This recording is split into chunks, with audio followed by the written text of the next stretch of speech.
side. Nobody's listening to standing departure, so that's switching off to obtain the other half of the United Kingdom. A little wing waggle there just to say farewell. And our attention turns now to the left-hand side. And to tell you all about that, I'm going to give the microphone back to our great friend, Sean Lapid. Sean, hello again.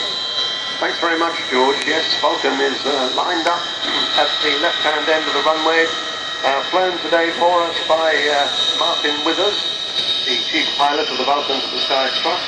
Chief pilot flying in the right-hand seat is Bill Perrins, and the third man on board is Jonathan Lazari, the air electronics officer. This will be loud. Used to be known as the electric bomber. So we're just waiting for Vulcan to do her takeoff.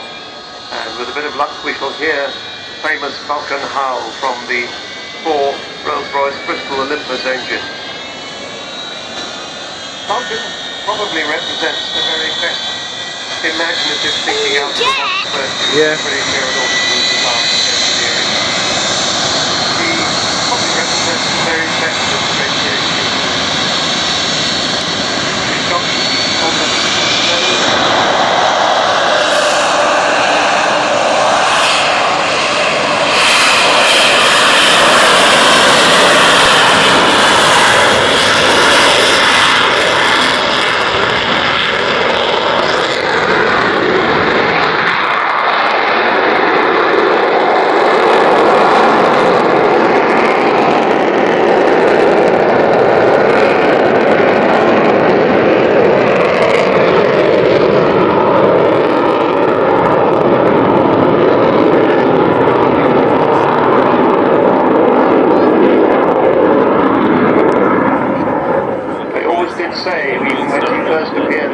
in the early 1950s, she's as maneuverable as a fighter, despite being a large bomber and capable of carrying 21,000 pounds of weaponry in the bomb bay, which we shall see earlier. And of course, in the early days at the Farnborough Air Show, the great test pilot Rowley Fulk did actually roll her as part of his display. But eventually they decided that wasn't quite appropriate. She could still roll these days, she's perfectly capable of it. But we're not allowed to do it by regulation. But you will see some quite steep turns during this display today. She's going to come flying past in a moment at about 300 knots, 345 miles an hour. Top speed was 640 miles an hour, not quite the speed of sound, about Mach 0.97. So the extraordinary thing is, the shape that was to become this magnificent aircraft was first drawn on a scrappy piece of paper in 1946 by the same man who designed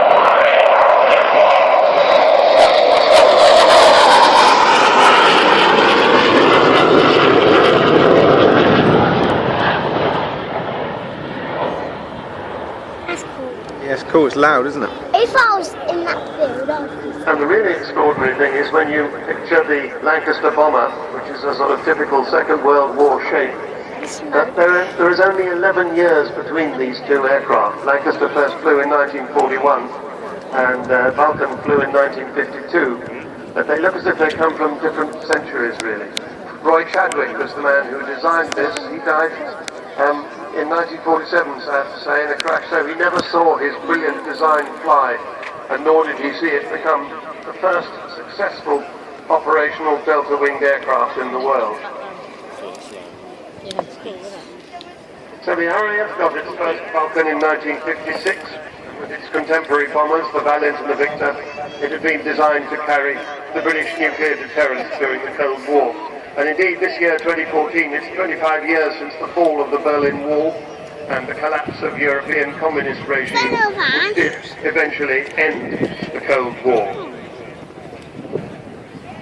Now, as Martin Withers brings XH558, that's her number, XH558, back towards us, he's going to turn. You can see the power coming on those engines, and he's going to do a spiral fly.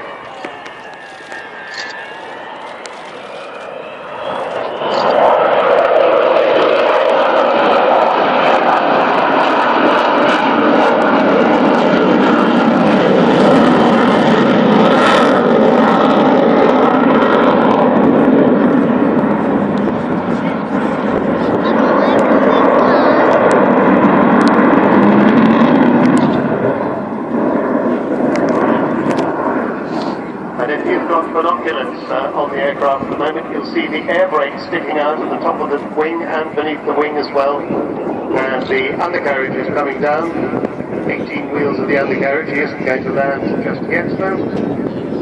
He'll descend as if he were going to land and then come past us, cleaning up, as they say in the trade, getting the undercarriage and the flaps up. Back to the history books, in the mid-60s, Vulcans had handed over their awesome responsibility of carrying the nuclear deterrent to the Royal Navy, which still has it to this day. They became instead tactical low-level conventional bombers, and instead of being bright white, anti-flash white for the nuclear role, they got this new camouflage colour. But of course, in 1982, nearly at the end of her operational career and supported by 11 victors, Vulcan 607 hit the centre line of the Port Stanley runway in the Falkland Islands with one bomb and the edge with another, making the runway unusable for Argentine fast jets. It was the longest bombing range in history.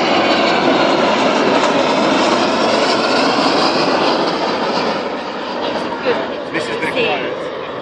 Your head literally in the plane coming out of your head. And in fact it was about 7,700 miles round trip, which is about the same distance as from here to Bali in one hop.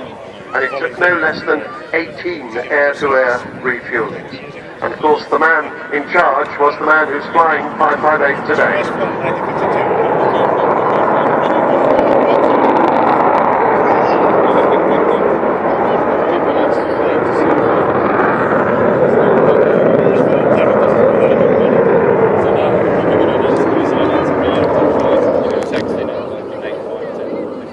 So that, as I said, is Martin Withers, DFC, Distinguished Flying Cross. He was awarded that after the raid on the Falkland Islands. And this aircraft, this particular aircraft, this was the first V2 version, first flew in 1960s, and she's 54 years old this year. Now, as she comes towards us, keep your eyes on the underside of the aircraft. I expect to see the bomb bay open, and you'll see how big that bomb bay is that's set to carry those 21 1,000-pound bombs all the way to the Falkland Islands. There it is. The bomb bay, of course, the very heart of a bomber. That's what the aeroplane is all about. Everything about it has enormous load to the target.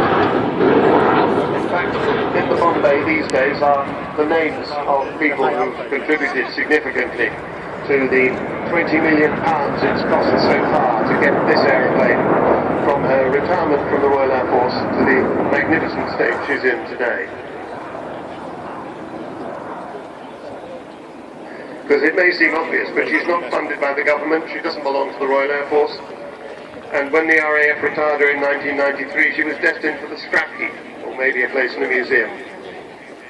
But two very important people, David Walton came along and bought this aircraft, which had been the RAF's display aircraft, and an awful lot of spares, and Dr. Robert Fleming, who was eventually the man who set up the Vulcan to the Sky Trust. Bomb bay doors are closing as she goes past us.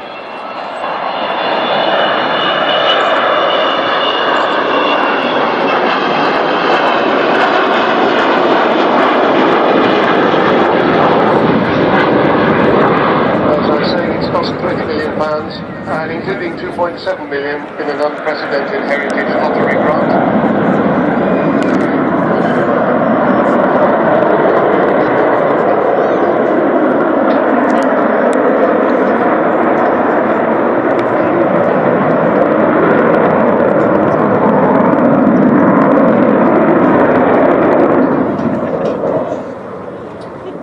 And there's been lots of support from industry, from companies, individual big donors like Sir Jack Hayward and Eddie Forrester of Aerobytes, and from the Civil Aviation Authority, also AD Holdings, Airbus, BAE Systems, Eagle Technology, Cranfield Aerospace, Goodrich, Kearsley Airways, Meggitt, Messier Doughty, Rolls-Royce and Serco. But most of the money has come from you. Thank you so much for showing how much you really love this aeroplane. I was saying earlier, we've just had some very good news this week from the Farnborough Air Show, where they polled 16 and a bit thousand Facebook followers as to what was their favourite aeroplane at the Farnborough show. Second was the Red Arrows, first was this XH-55H. That's the airspeed. That's been meter.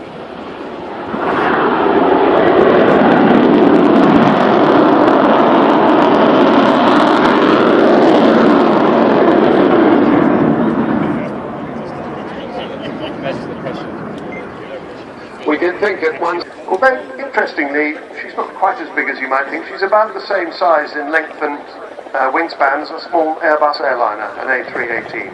111-foot wingspan, that's as long as an A318. 105-foot long. The Airbus has 103-foot of wingspan.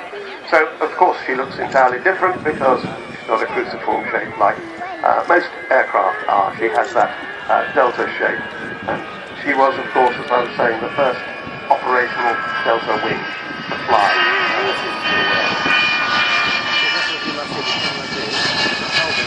So, coming in with the touchdown, see the air brakes on the top and underneath the wings there. 16 wheels down, and the braking chute has appeared. There it is. So he won't be keeping the nose up, but he will be using the braking chute on this comparatively short runway for big aircraft like this. And there